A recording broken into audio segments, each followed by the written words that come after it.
Hello everyone, this is Alex Smith. Welcome to knowledge the ambition.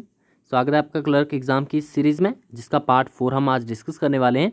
इससे पहले के parts अगर आपने नहीं देखे हैं तो आप उन्हें ज़रूर देखिएगा। सभी में मोस्ट इंपॉर्टेंट क्वेश्चन जो हैं वो डिस्कस किए हुए हैं। और जो नए कैंडिडेट्स हमारे साथ जुड़ रहे हैं वो प्लीज़ चैनल को सब्सक्राइब ज़रूर कर लें और नोटिफिकेशन बेल को भी ऑन कर लें, ताकि आने वाले सभी रेगुलर अपडेट जो हैं आप तक रेगुलरली पहुँचते रहें। तो चलिए स्टार्ट करते हैं। इससे पहले पार्ट 3 मैं आपको बता दूं, ऑलरेडी डिस्कस कर चुका हूं मैं। पार्ट 3 जो है वो बहुत कम कैंडिडेट्स ने देखा हुआ, तो आप उसे ज़रूर देख लें। स्टार्ट करते हैं। हमारा आज का जो पहला क्वेश्चन है, अष्टप्रधान परिषद निम्नलिखित में से किसके शासनकाल में थी? शिवाजी, औरंगजेब, जहांआरा या फिर राणा प्रताप? तो इस क्वेश्चन का राइट आंसर बनता है यहाँ पर ऑप्शन नंबर 1, शिवाजी। शिवाजी के शासनकाल में थी आपकी अष्टप्रधान परिषद। मोस्ट इंपॉर्टेंट है, एग्जाम का ये पार्ट बनती है। अष्टप्रधान परिषद जो है वो शिवाजी के शासनकाल में थी। अब शिवाजी मराठा साम्राज्य से संबंधित थे, तो इससे जुड़े कुछ एक इंपॉर्टेंट पॉइंट्स हम यहाँ पर देख लेते हैं। मराठा साम्राज्य से जितने भी इंपॉर्टेंट क्वेश्चंस एग्जाम में बनने के चांसेस हैं वो यहाँ पर आपके नोट डाउन किए हुए हैं।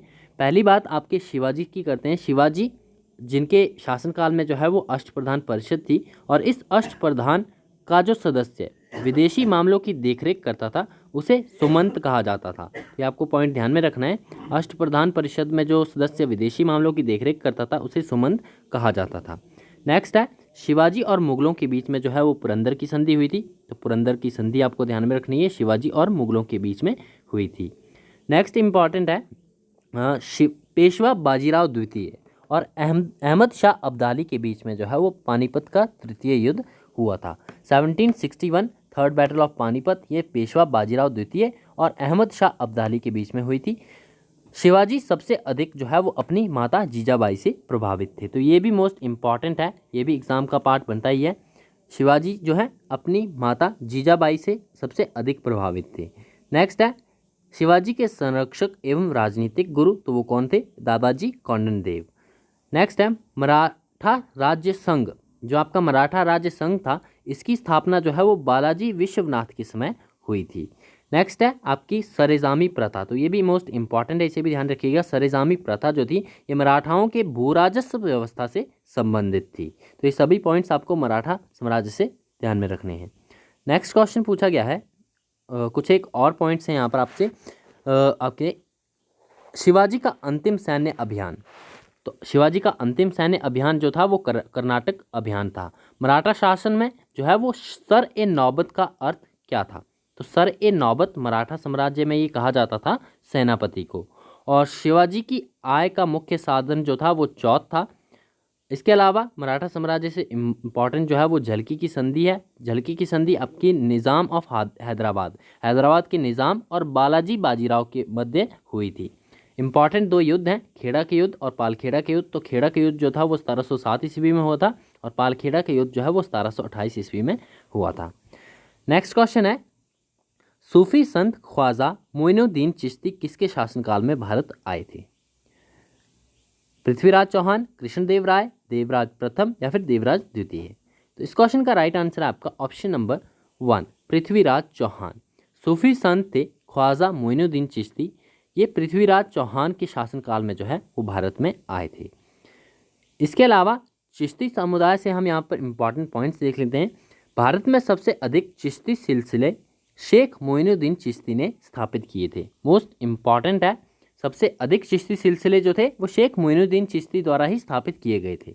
सूफी सिलसिला इस्लाम धर्म से संबंधित है, और दारा शिकोह ने जो है वो कादरी सूफी सिलसिले को अपनाया था। तो दारा शिकोह जो थे वो भी चिश्ती समुदाय की हिस्सा थे, इन्होंने कादरी सूफी सिलसिले को अपनाया था। सूफी सलीम फतेहपुर सिकरी में रहते थे। इसके अलावा दिल्ली के सुल्तान इल्तुतमिश ने शेख उल इस्लाम की उपाधि शेख बहाउद्दीन जकारिया को दी थी। तो ये भी इम्पॉर्टेंट है, दिल्ली के सुल्तान थे इल्तुतमिश, इन्होंने शेख उल इस्लाम ये उपाधि दी थी किसे? शेख बहाउद्दीन जकारिया को। नेक्स्ट है, भगवत गीता व योग वशिष्ठ का फारसी में अनुवाद, तो ये किया गया था दारा शिकोह के द्वारा। मुगल बादशाह और औरंगजेब को नक्शबंदी सूफी सिलसिले में दिलचस्पी थी। तो ये भी इम्पॉर्टेंट है, औरंगजेब जो थे उन्हें नक्शबंदी सूफी सिलसिले में काफ़ी दिलचस्पी थी। नेक्स्ट इंपॉर्टेंट है आपका, ख्वाजा मोइनुद्दीन चिश्ती मोहम्मद गौरी के साथ भारत आए थे। तो जैसा कि हम क्वेश्चन में डिस्कस कर चुके हैं, पृथ्वीराज चौहान के समय में शासनकाल में जो है वो भारत में आए थे और ये मोहम्मद गौरी के साथ भारत आए थे। सूफियों के आश्रम को खानकाह, ये आपका खानकाह होगा, खानकाह। तो सूफियों के आश्रम को जो है वो खानकाह कहा जाता था। नेक्स्ट क्वेश्चन है, धर्म दीक्षा विधि, ये आपकी धर्म दीक्षा विधि है पाहुल, इसकी स्थापना किसने की थी? रामानंद ने, गुरु गोविंद सिंह ने, दादू दयाल ने या फिर रामदास ने? तो इस क्वेश्चन का राइट आंसर है आपका ऑप्शन नंबर 2, गुरु गोविंद सिंह ने। ध्यान में रखना आपको, धर्म दीक्षा विधि है पाहुल, पाहुल नाम की ये धर्म दीक्षा विधि थी, इसकी स्थापना जो थी वो गुरु गोविंद सिंह के द्वारा की गई थी। गुरु गोविंद सिंह की बात करें तो गुरु गोविंद सिंह जो थे वो सिखों के 10वें गुरु थे। सिखों का प्रमुख त्यौहार बैसाखी होता है। गुरु रामदास ने पंजाबी भाषा के लिए गुरुमुखी लिपि की शुरुआत की थी। तो पंजाबी भाषा जो है वो गुरुमुखी लिपि में लिखी जाती है और इसकी शुरुआत जो थी गुरु रामदास ने की थी। अमृतसर शहर का निर्माण जो है वो गुरु रामदास जी के द्वारा करवाया गया था। रामदास जो थे वो शिवाजी के आध्यात्मिक गुरु भी थे। दास बोध के रचयिता, तो दास बोध जो है इसकी रचना किसने की थी? गुरु रामदास जी ने। इसके अलावा निपख नामक आंदोलन दादू दयाल द्वारा चलाया गया था। तो ऑप्शंस में आपके यहाँ पर दादू दयाल भी हैं और गुरु रामदास भी हैं, तो इन्हीं से संबंधित इंपॉर्टेंट पॉइंट है, आपको सभी ध्यान में रखने हैं। रामचरितमानस पिछली वीडियो में हम डिस्कस कर चुके थे, इससे रिलेटेड एक क्वेश्चन। तो रामचरितमानस नामक ग्रंथ की रचना किसने की थी? तुलसीदास ने की थी। सिख धर्म का संस्थापक जो है वो गुरु नानक देव जी को माना जाता है और गुरु नानक जी का जन्म स्थल जो कि आपका तलवंडी नामक स्थान है, अब जो है वो ननकाना साहिब के नाम से विख्यात है। तो ये सभी पॉइंट्स आपको सिख गुरुओं से ध्यान में रखने हैं। नेक्स्ट क्वेश्चन है, भक्ति आंदोलन को दक्षिणी भारत से लाकर उत्तर भारत तक प्रसारित करने वाले निम्नलिखित में से कौन थे? वल्लभाचार्य, रामानंद, शंकराचार्य या फिर शंकरदेव? तो इस क्वेश्चन का राइट आंसर है आपका ऑप्शन नंबर 2, रामानंद। भक्ति आंदोलन को दक्षिणी भारत से लाकर उत्तर भारत तक प्रसारित करने वाले जो थे वो रामानंद थे। अब भक्ति आंदोलन की बात की जा रही है तो भक्ति आंदोलन के प्रतिपादक जो है वो रामानुजाचार्य को कहा जाता है। ये मोस्ट इंपॉर्टेंट पॉइंट्स हैं। पंजाब में भक्ति आंदोलन के जनक कौन थे? तो वो थे गुरु नानक देव। महाराष्ट्र में भक्ति संप्रदाय की शिक्षाओं को संत ज्ञानेश्वर ने फैलाया था। इसके अलावा पुष्टि मार्ग के दर्शन की स्थापना किसने की थी? तो ये वल्लभाचार्य ने की थी। ये वल्लभाचार्य होगा आपका, जो हमारे ऑप्शंस में यहाँ पर अवेलेबल भी है, वल्लभाचार्य ऑप्शन नंबर 1। तो इन्होंने जो है पुष्टि मार्ग के दर्शन की स्थापना की थी। नेक्स्ट है, अद्वैतवाद के सिद्धांत का प्रतिपादन किसके द्वारा किया गया था? तो ये किया गया था शंकराचार्य के द्वारा। नेक्स्ट है, भक्ति आंदोलन के दौरान असम में भक्ति आंदोलन को शंकर देव द्वारा चलाया गया था। तो भक्ति आंदोलन का जब पीरियड था उस दौरान असम में भक्ति आंदोलन जो था वो शंकर देव द्वारा चलाया गया था। बीजक के रचयिता कौन थे? तो बीजक के रचयिता जो थे वो कबीर दास थे। भक्ति रस कवयित्री मीराबाई जो थी वो भक्ति रस कवयित्री थी। इनके पति का नाम क्या था? तो ये जो थी राजकुमार भोजराज की पत्नी थी। तो ये सभी पॉइंट्स आपको ध्यान में रखने हैं। नेक्स्ट क्वेश्चन है, विजयनगर के किस शासक को आंध्र पितामह कहा जाता है? देवराय प्रथम को, देवराय द्वितीय को या फिर कृष्णदेव राय को? तो इस क्वेश्चन का राइट आंसर आपका ऑप्शन नंबर 3, कृष्णदेव राय। विजयनगर साम्राज्य से संबंधित थे कृष्णदेव राय और विजयनगर के शासक थे कृष्णदेव राय। इन्हें आंध्र पितामह के नाम से ही जाना जाता था। कृष्णदेव राय जो थे विजयनगर साम्राज्य का सबसे प्रभावशाली शासक था। कृष्णदेव राय बाबर के समकालीन थे और इसके अलावा आमुक्त माल्यद नामक काव्य की रचना जो थी वो कृष्णदेव राय ने की थी। कृष्णदेव राय का राजकवि जो था वो पेदना था। पेदन्ना जो थे वो कृष्णदेव राय के राजकवि थे। इसके अलावा कृष्णदेव राय ने जो थी वो अभिनव भोज की उपाधि भी धारण की थी। तो ये सभी मोस्ट इंपॉर्टेंट पॉइंट्स हैं क्वेश्चन के साथ मैं जो डिस्कस करता हूँ वो सभी आपको ध्यान में रखने हैं। इससे संबंधित इंपॉर्टेंट पॉइंट जो है वो डिस्कस करने का हमारा एक ही मकसद है कि आपके जो है मैक्सिमम से मैक्सिमम पॉइंट्स यहाँ पर कवर हो सके। नेक्स्ट आपका क्वेश्चन पूछा गया है, भारत की स्वतंत्रता के समय बिलासपुर रियासत का राजा कौन था? तो ये आपका हिमाचल पोर्शन आप यहाँ से स्टार्ट होता है। तो भारत की स्वतंत्रता के समय 1947 की बात की जा रही है। तो 1947 के समय पूछा जा रहा है कि बिलासपुर रियासत का राजा कौन था?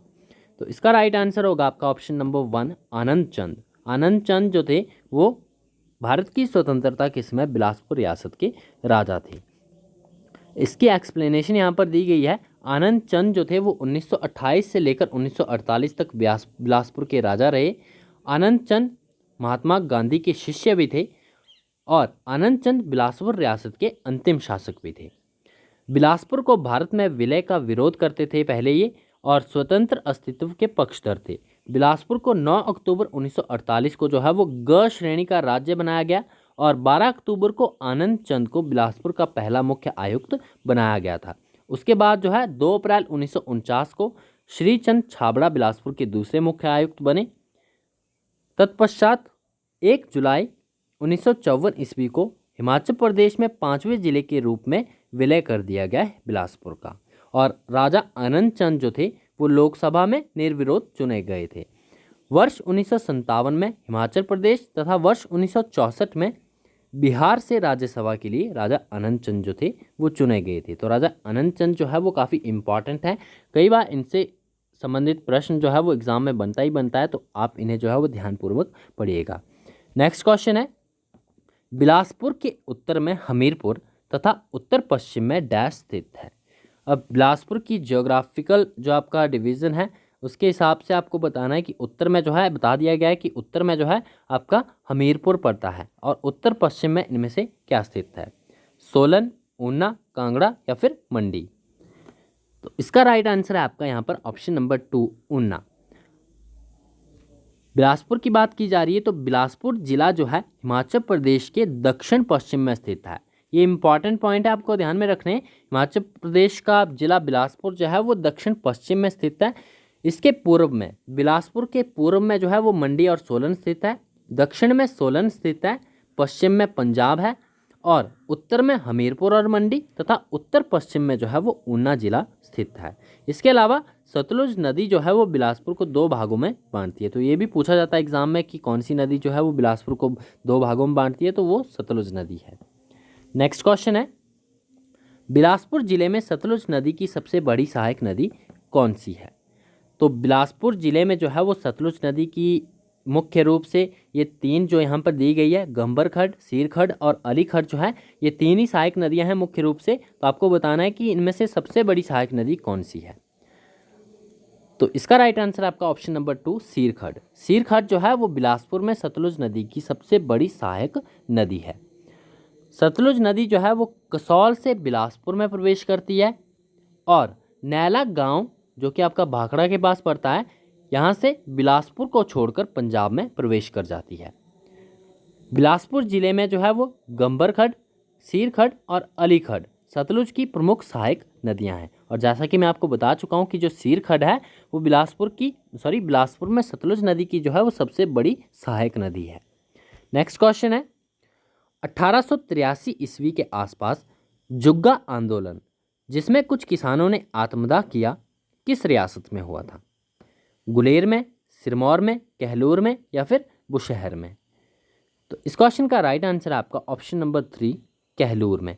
कहलूर में जो है, कहलूर आपको पता होगा बिलासपुर का ही पुराना नाम है। तो कहलूर रियासत में ही 1883 ईस्वी के आसपास जुग्गा आंदोलन हुए थे जिसमें कि कुछ किसानों ने आत्मदाह किया था।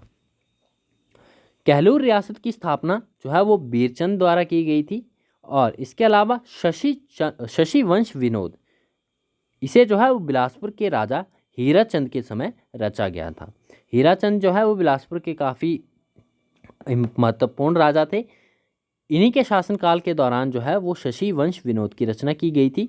वीरचंद चंदेल जिन्होंने कि कहलूर रियासत की स्थापना की थी, वो बुंदेलखंड मध्य प्रदेश चंदेरी के चंदेल राजपूत थे।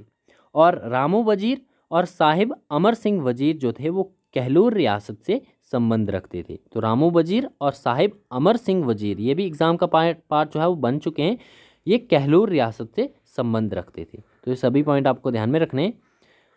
नेक्स्ट क्वेश्चन है आपका, बिलासपुर के किस राजा ने 1874 में जगत खाना एवं स्वारघाट टैंकों का निर्माण करवाया था। तो बिलासपुर में स्थित है आपके जगत खाना और स्वारघाट टैंक। इनका निर्माण 1874 ईस्वी में करवाया गया था राजा हीराचंद के द्वारा। ऑप्शन नंबर 2 इसका राइट आंसर है। राजा हीराचंद की बात करें तो ये 1857 से लेकर 1882 तक बिलासपुर के राजा रहे हैं। राजा हीराचंद ने 1857 के विद्रोह में अंग्रेजों की सहायता की थी। हीराचंद के शासनकाल को बिलासपुर रियासत के इतिहास में स्वर्ण काल के नाम से जाना जाता है। तो राजा हीराचंद का शासनकाल स्वर्ण काल कहा जाता है बिलासपुर रियासत के इतिहास में। मियाँ भंगी पुरांगिया इनका पूरा नाम था। ये हीराचंद के समय बिलासपुर रियासत के वजीर थे। तो ये सभी पॉइंट आपको ध्यान में रखने हैं। तो ये थे हमारे आज के कुछ इंपॉर्टेंट क्वेश्चंस। आई होप आपके लिए बेनिफिशियल रहे होंगे। यदि आपको वीडियो पसंद आता है तो वीडियो को लाइक ज़रूर करना और अपने सभी फ्रेंड्स के साथ शेयर जरूर करना है। और हमारे टेलीग्राम चैनल या व्हाट्सएप ग्रुप के साथ ज़रूर जुड़े, वहाँ पर आपको नोटिफिकेशन और PDF आपको मिल जाएंगी। चैनल पर पहली बार आए चैनल को सब्सक्राइब भी ज़रूर कर लें, नोटिफिकेशन बेल को भी ऑन कर लें ताकि रेगुलर अपडेट जो है आप तक रेगुलरली पहुँचते रहें। तो मिलते हैं नेक्स्ट वीडियो में। Thanks for watching. और इसके अलावा अगर आपने पार्ट 1, पार्ट 2 और पार्ट 3 नहीं देखे तो उन्हें आप ज़रूर देख लें, क्योंकि काफ़ी मोस्ट इंपॉर्टेंट क्वेश्चंस जो हैं उसमें मैंने डिस्कस किए हुए हैं। तो मिलते हैं नेक्स्ट वीडियो में। Thanks for watching and best of luck for your bright future.